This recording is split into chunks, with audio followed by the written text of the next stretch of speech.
That's fine. Okay. Yeah, I have it on my phone. Okay, great. Okay, so hi right. everybody. I'm in Gully River, Canada, where it's very cold and snowing. And I'm glad I could participate. I was there at the last session, so I know I saw a lot of you and heard what you had to say. And I know quite a few of you are participants in Life and Legacy. We'll get to the numbers in a minute. So just for some sort of basics, Life and Legacy is a program of the Harold Grinspoon Foundation. Some of you may know of him because he supports the PJ Library. He's also been involved with camper ships to Israel. He's interested in issues around food justice in Western Massachusetts. So he's got a broad range of interests. But Life and Legacy was started to basically get money into endowment funds at Jewish organizations in order to sustain their future. And we started during the pandemic. And I think we were all a little bit nervous thinking, how are we going to start during the pandemic? But it actually worked out quite well because people were available for meetings. And we started out with Zoom sessions, and we talked to people online or on Zoom. And we really all in the community got off to a good start. Another benefit of starting during the pandemic was a lot of people were starting to think about their estate plans and what they valued. And if you know anyone who does wills and trusts as an attorney, they'll tell you they were busier than ever during the pandemic because it gave people time to think about what they cared about. And Carrie has talked, eloquently about caring, so I'm not going to go into that. But I can say that at TBE, where I'm a member, people really appreciated how quickly the rabbi and the cantor, the rabbis pivoted to online programs to keep people engaged and online services. So the pandemic turned out to be a really good time for us to launch this program. And if Eileen goes down to the map. Well, yeah, you guys should go to the map. I don't have it pulled up. Yeah. You can see that, it's all over the country, and it's in smaller Jewish communities. So it's not in Boston or New York City, but you apply. Eileen and Melissa Sigmund, who is the director at TBE, knew about Life and Legacy because she had it at her congregation in Charlottesville, North Carolina. So she brought it to us, and it's all over the country. And you can see the slide with the numbers, how much has already been pledged. And the Grinspoon Foundation, we're now in actually what's called Life and Legacy Plus. So we're sort of in year 5, but we had a consultant, we've had trainings, there's an annual conference. They brought a lot of resources to the table. And of course, Federation put in dollars to support this as well. We never want to, forget that. And then you can see, as you scroll down, all of the organizations in Washtenaw County that are participating in Life and Legacy. And if you look at our update, and if you saw the February Washtenaw Jewish News, there was a full-page ad with all of our donors. And when it says 495 legacy commitments, people do give to more than one organization. So it's not 495 individuals or couples. And the reason endowments are important is that they're a reliable source of income that you can have when the economy goes up and down. During the pandemic, a lot of arts organizations lost money because people weren't going to concerts and they weren't going to movies. Endowments give you a pretty steady stream of income. And I know Greg talked about that in his presentation. You can draw usually 5% from an endowment. And our Jewish community, all of our funds are with the Jewish Community Foundation, which are invested with the Jewish Federation in Pittsburgh. Eileen can correct me if I'm wrong, which has an outstanding reputation for money management and for return. So all of the individual endowment funds at all of our organizations are with the Jewish Community Foundation, are invested in that larger pool, which has given us even better returns on our endowment.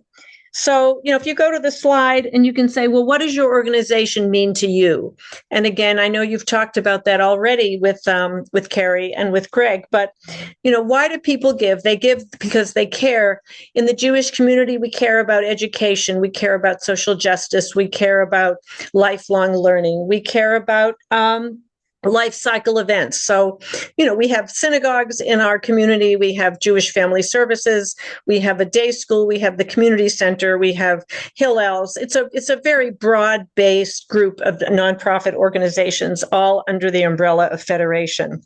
And what you do by making a gift, and I would go down to the slide for now about the 3 ways of giving, is to emphasize that this is something you're doing now. It's not money that is coming out of your salaries or your retirement accounts. It's after lifetime giving. It can be a bequest in a will or a trust. It can be a percentage of a retirement account or a life insurance policy. You can leave your home. I would say that many people are using retirement accounts. If you are working at the University of Michigan or any educational institution and you have Fidelity or TIAA, you can go online and you can assign a percentage of a retirement account. You do not have to use a lawyer. I can tell you from my personal experience, what my husband and I have done, we had bequests in our will and our trust. And when we went to update our trust last year, our attorney said, don't put bequest in your trust because it's too expensive to change. He also suggested you should either use a retirement account or a donor advised fund, where you have much more flexibility. You may have a nonprofit not like Federation, but you may have money, giving to a nonprofit that may go out of business. And you want to make sure you have that flexibility. So using a retirement account or a donor advised fund gives you the most flexibility to support the organizations you care about. And basically, you fill out a letter of intent form. I know they put 2 forms on the next slide. The letter of intent is the initial form, and everything is optional, everything is revocable. And then we ask for a confirmation of gift form where you can show something like the page from your will or trust or, something from your retirement account. So it's all, very easy. And I think it, as I say, it ties in nicely with what Carrie was talking about, that if you care about Jewish family services or the day school and you want it to exist after your lifetime, this is a way you can make that gift now without having any impact on your current lifestyle and expenses. Now, we have people who have realized their gifts, who have said, I want the money now so that it can start to work. But the purpose of Life and Legacy is for after lifetime gifts. And I think, people are giving to more than one organization. I can say I'm one of the Life and Legacy chairs for Temple Beth Emeth. We don't see the forms. The forms go either to Shannon Hall or they go to Oznat at Federation. And then we find out, someone has submitted a letter of intent. I don't know how much people are giving. I don't know how they're doing it, but people have told me and Judy Lax and others that they are using retirement accounts because it gives the most flexibility. But everything is confidential. People can remain anonymous if they do not want their name listed in an ad or in the website of their organization. And it's just a way to make sure that the organizations, that you care about last into the future. So I know you have my PowerPoint, and if you have any questions, you can ask me or Eileen. Oznat is the program manager for all the organizations. But it's just some way that we can all give back to people, the organizations that we care about, especially for people who don't have the resource to do it now. They can make sure that they're taken care of after their lifetime. So are there any questions? Maybe I'll just say a few words about our obligation, your obligations as board members and the obligations that we have as members of those who are engaged in Life and Legacy. Is partly to educate your community about Life and Legacy so people understand what it is and how, at its core, this idea is that most of us, there's some people who are in a different realm, but most of us are going to have the most money in our lives after we're gone. It's just the way it is.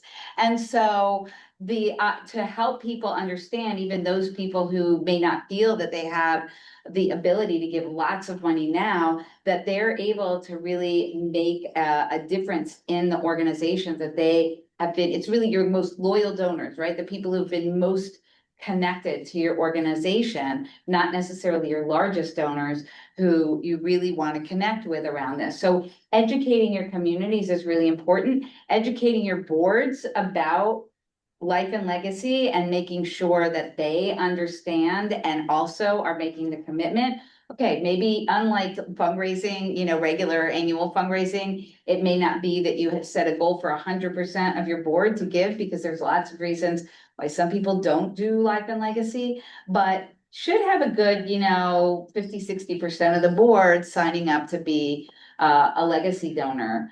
And then the stewardship is just like, one of the great things about having participated in Life and Legacy is they gave us so much incredible training that's applicable to Life and Legacy, but also to our regular giving. And the stewardship they have, and we have, there are trainings that we have recordings of that we can share with you about stewardship, about, 4 different kinds of stewardship, and how it's recognition and it's thanking and doing nice things for people. All of those things are part of stewardship. And that's important both for life and legacy, because maybe people will leave or they'll forget about your organization. And also for other forms of giving. So we're here as a resource, and are really happy to work with folks. I'll just give an example about how we do it. I do think that the retirement plan works great. We decided to do something different just because we don't know what we're gonna have, at the end. So we didn't wanna do it that particular way. We decided, our kids get all but 10%. So 10% of whatever's left, if it's $100, if it's $100,000, whatever's left, the kids get 90%. 10% is for the organizations we care about. And then we just listed, of that, X percent up, maybe in some cases up to a certain amount will go to this organization and that organization. So we just really, and it was an amazing exercise to really think about, okay, what are the organizations that we want to have that sort of sustainable, like that legacy gift, which is it's not going to be every organization that we currently give to. So first of all, I just encourage people on a personal level to have those kinds of conversations in your families, and within your organizations. I think in your roles as board members, it's really, really important to think about it. So one thing we've learned too is that you have to know your donors. So one year we decided we were going to get these Passover tea towels to give people. Nobody wanted them. We've learned that our donors don't really care about swag. But at TBE, every year we have an annual dinner that's catered, and we have signage saying this dinner is, funded by the incentive grants we receive from Federation and Grinspoon. We have a Shabbat service, and everybody comes up for an aliyah, and it's pretty powerful to see the number of people who come up for an aliyah. So that's how we're doing our stewardship. It's more, recognizing people. They're listed in our annual report, but we've learned that people do not want Hanukkah candles or tea towels.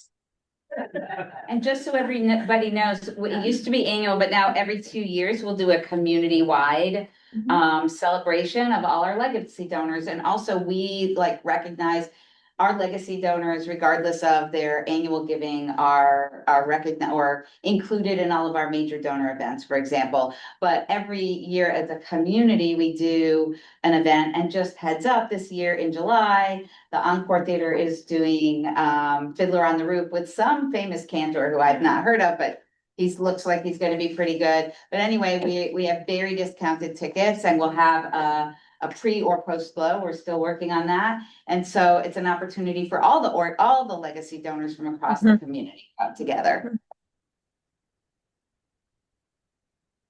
Give until it feels good. That's what we say. Yeah. Well, if you have any questions, you know how to reach out to us. And, we really have made a big impact in our community with Life and Legacy, thanks to some of you who are there and those who are not there. But we really have we hit the ground running, and we've done really well, and we're not going to stop.